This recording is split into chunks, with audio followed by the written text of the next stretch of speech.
অনেককাল আগে শ্রীধামপুর গ্রামে বাস করত শ্রীধাম নামে এক গরিব কাঠুরিয়া। শ্রীধাম খুবই সৎ ও দয়ালু প্রকৃতির ছিল। শ্রীধামের পরিবারে ছিল তার স্ত্রী রাধা। শ্রীধাম সারাদিন জঙ্গলে কাঠ কেটে সেটা বাজারে বিক্রি করে যতটুকু উপার্জন করত তাতেই তাদের সংসার চলত। শ্রীধাম খুবই সৎ ও পরিশ্রমী ছিল। রোজকার মতো আজও শ্রীধাম তার বউকে বিদায় জানিয়ে জঙ্গলের উদ্দেশ্যে কাঠ কাটতে রওনা হয়।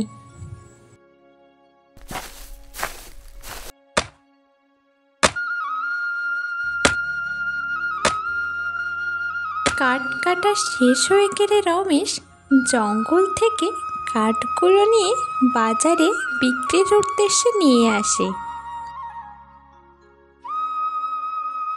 কিছুক্ষণ পরে একজন ব্যবসায়ী রমেশের কাছে এসে বলল, বাহ ভাই, তোমার কাঠগুলো তো খুবই শুকনো দেখছি। হ্যাঁ বাবু, আমি এটা জঙ্গলের ভিতর থেকে নিয়ে এসেছি। আচ্ছা ঠিক আছে, এই কাঠগুলোকে আমার বাড়িতে দিয়ে এসো। এরপর শ্রীধাম সেই ব্যবসায়ীর বাড়িতে যেয়ে তার শুকনো কাঠগুলো দিয়ে আসে ও তার পারিশ্রমিক নিয়ে সে সেখান থেকে রওনা দেয়। শ্রীধাম কাঠ বিক্রি করে যে অর্থ উপার্জন করেছিল সেই অর্থ দিয়ে বাজার করে সে বাড়ির উদ্দেশ্যে রওনা হয়। শ্রীধাম বাজার আনলে রাধা রান্না বসায় ও তারপরে তারা দুজন খেতে বসে। এরপর দরজায় হঠাৎ খটখটানির আওয়াজ হতে লাগলো। খটখটানির আওয়াজ শুনে রাধা শ্রীধামকে বলল, কি গো, এই অসময়ে আবার কে এলো? তুমি একটু দেখো না গো বাইরে যেয়ে। হ্যাঁ রে বউ, আমি যাচ্ছি, তুই বয় এখানে, দেখি কে আসলো আবার। গ্রামের মোড়ল, যার কাছ থেকে শ্রীধাম বহুকাল আগে অভাবের তাড়নায় কিছু সম্পদ সুদ করে নিয়েছিল, সেটাই আদায় করতে গ্রামের মোড়ল শ্রীধামের বাড়িতে আসে আর শ্রীধামকে বলতে লাগে, কি হে ভাই শ্রীধাম, টাকা নিয়েছো? এখান থেকে তো 1 বছর হয়ে গেল, তারপরে তো তোমার কোনো খোঁজই পাওয়া যায় না। তা আমার টাকাটা কবে পাবো শুনি? বাবু, আপনি চিন্তা করবেন না, আপনার টাকা আমি দিয়ে দেব। আমাকে একটু সময় দিন আপনি। আসলে কাঠ কেটে যতটুকু উপার্জন করি ততটুকু আমার কোনো রকমে খাওয়া পড়াটাই হয়ে যায়। শ্রীধাম, আমি অনেক শুনেছি তোমার এই গরিবের প্যানপ্যানানি কান্না। আমি তোমাকে আর 1 সপ্তাহ সময় দিচ্ছি, তার মধ্যে যদি আমার টাকা তুমি ফেরত না দাও তাহলে আমি তোমার বাড়ি দখল করে নেব। এই কথা বলে গ্রামের মোড়ল ওখান থেকে চলে আসে। শ্রীধাম ঘরে আসতেই রাধা তাকে বলে, কি গো মোড়ল মশাই তোমাকে কি বললেন? আবার নিশ্চয়ই টাকা চাইতে এসেছেন, তাই না গো?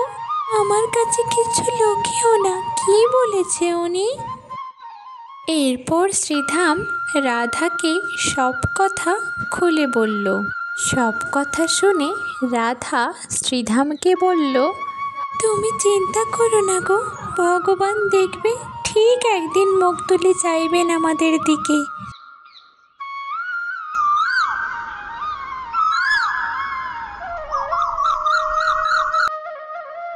পরের দিন সকালে শ্রীধাম রোজগারের মতোই জঙ্গলে কাঠ কাটার উদ্দেশ্যে রওনা হয়। শুকনো কাঠ খুঁজতে খুঁজতে শ্রীধাম একটা মোটা অশ্বত্থ গাছের নিচে এসে দাঁড়ায়। বাহ, এই গাছটা তো অনেক সুন্দর দেখছি, এইটা কাটলে আমি অনেক লাভ পাবো।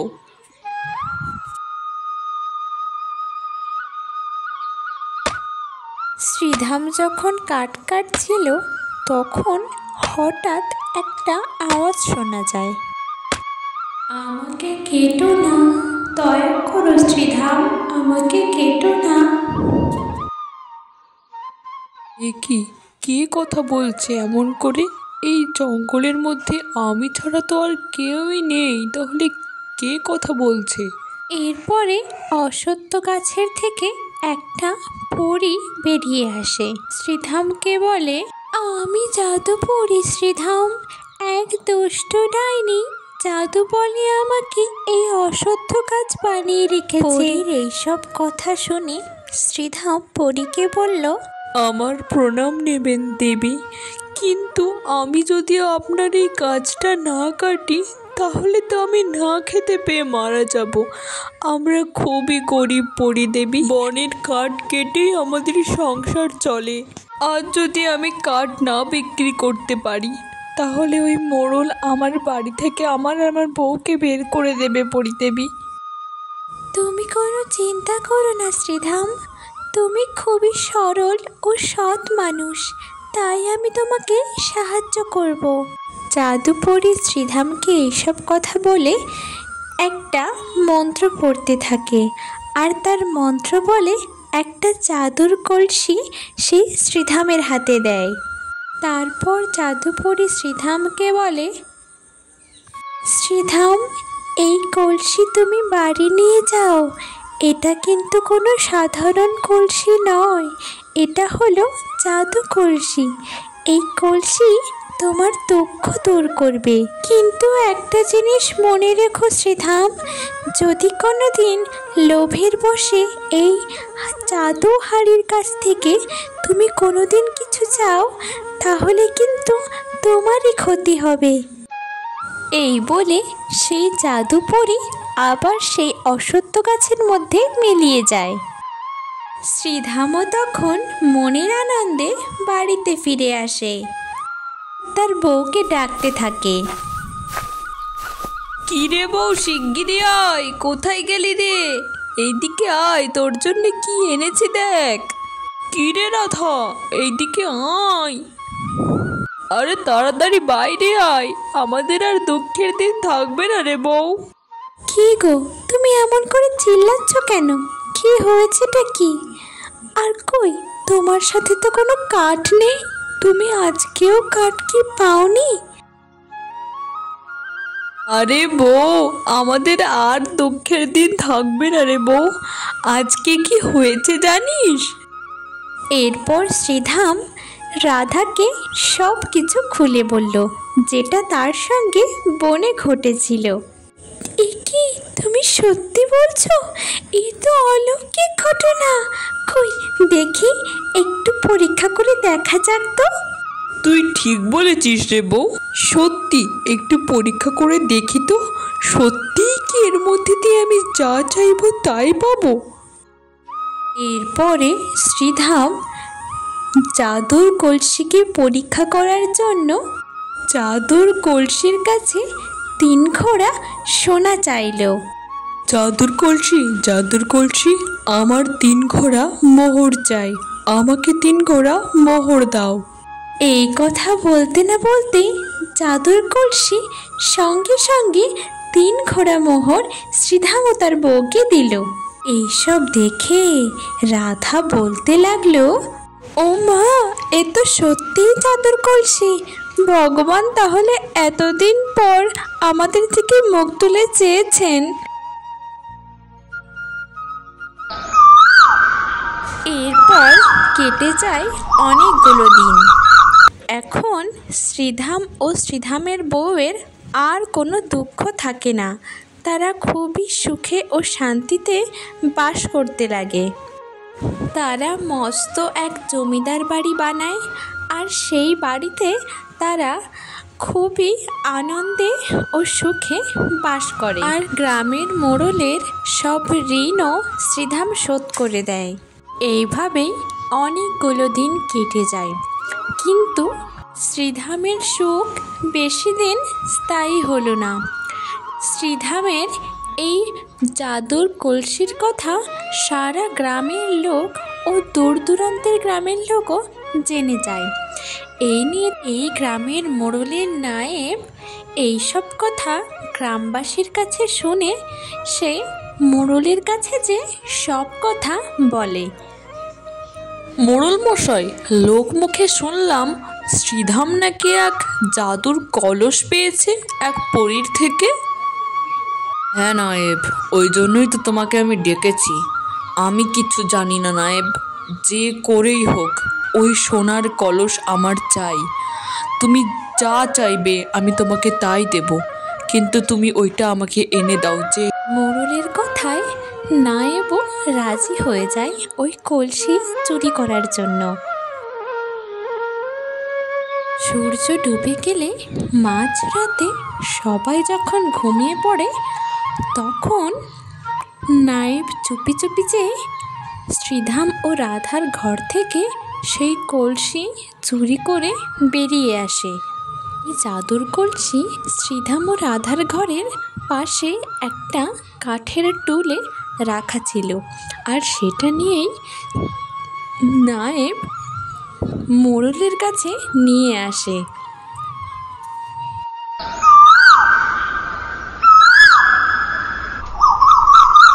পরের দিন সকালে শ্রীধাম ও রাধা যখন ঘুম থেকে উঠল তখন তারা উঠে দেখে সেই জাদুর কলসি আর সেই টুলের উপরে নেই। এ কি হলো গো, আমাদের জাদুর কলসি কোথায় গেল? কার অভিশাপ লাগলো আমাদের উপরে? এবার আমরা কোথায় পাবো জাদুর কলসি? আমি বুঝতে পারছি বউ, কাল রাতেই কেউ একটা চুরি করেছে জাদুর কলসি। যখন তুই আর আমি ঘুমাচ্ছিলাম তখনই নিয়েছে। তুই চিন্তা করিস না রে বউ, চল আমরা জাদুপরীর কাছে যাই, উনিই আমাদের একটা সাহায্য ঠিকই করবেন। হ্যাঁ গো, তুমি ঠিকই বলেছ, চলো আমরা জাদুপরীর কাছেই যাই, উনি দেখি আমাদের কিছু সাহায্য করেন কিনা। এরপর শ্রীধাম ও রাধা বনের মধ্যে জাদুপরীর কাছে যায়। সেই অশ্বত্থ গাছের পাশে যেয়ে শ্রীধাম জাদুপরীকে ডাকতে থাকে। পরিদেবী, পরিদেবী, আপনি কোথায়? দয়া করে আমাদের দেখা দিন পরিদেবী। অনেক বিপদে পড়ে আপনার কাছে এসেছি, দয়া করে আমাদের সাহায্য করুন। কিছুক্ষণের মধ্যেই চারিদিক একটা অদ্ভুত আলোতে ভরে যায়, আর তারপরে পরিদেবী তাদের সামনে চলে আসে আর শ্রীধামকে বলতে লাগে, কি হয়েছে তোমার শ্রীধাম? এইভাবে ডাকছো কেন? কি বিপদে পড়েছ তুমি? আমাকে সব খুলে বলো। আপনার অজানা তো কিছু নয় পরিদেবী, তাও আপনাকে আমি বলছি। এরপরে শ্রীধাম পরিদেবীকে সব কিছু খুলে বলল। শ্রীধামের এইসব কথা শোনার পর পরিদেবী শ্রীধাম ও রাধাকে বলল, শ্রীধাম, রাধা, তোমরা চিন্তা করো না, যাও তোমরা ঘরে ফিরে যাও। আজ দিনের মধ্যেই তোমরা তোমাদের জাদু কলসি ফিরে পাবে, আর অপরাধীও তার যোগ্য শাস্তি পাবে। তোমরা চিন্তা করো না। এরপর শ্রীধাম ও রাধা পরিদেবীর এইসব কথা শুনে গ্রামের বাড়িতে ফিরে আসে। আর ওইদিকে লোভী মোড়ল ও তার নায়েব জাদুর কলসির সামনে সোনা নেওয়ার জন্যে দাঁড়িয়ে থাকে।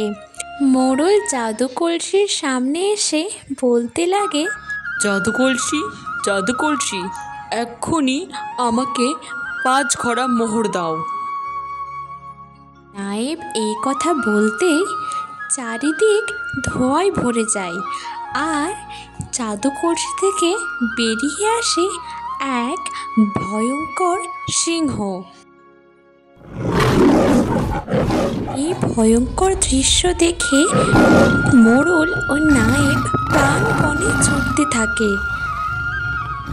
ছুটতে ছুটতে তারা শ্রীধামের বাড়িতে এসে পৌঁছায়। শ্রীধাম ও রাধার কাছে এসে গ্রামের মোড়ল বলে, শ্রীধাম, আমার ভুল হয়ে গেছে শ্রীধাম, তুমি দয়া করে আমাকে ক্ষমা করে দাও, না হলে ওই সিংহ আমাদের দুজনকে খেয়ে ফেলবে। এরপর গ্রামের মোড়ল শ্রীধামকে সব কিছুই বলে যে তারা কিভাবে তাদের সেই জাদুর কলস চুরি করেছে আর সেই সিংহর কবলে পড়েছে। সব কথা শ্রীধাম শুনে শ্রীধাম মোড়ল মশাইকে বলে, এ কি মোড়ল মশাই, আপনি আমার সামনে হাত জোড় করবেন না দয়া করে। আমি আপনাকে ক্ষমা করে দিয়েছি, দয়া করে আপনি এমন হাত জোড় করবেন না। শ্রীধামের এত বড় মন দেখে গ্রামের মোড়লের মাথা নিচু হয়ে যায় আর সে তার ভুল বুঝতে পারে। এরপর থেকে রাধা ও শ্রীধাম সুখে শান্তিতে বাস করতে থাকে। তাদের জীবনে আর কোনো দুঃখ দুর্দশা থাকলো না।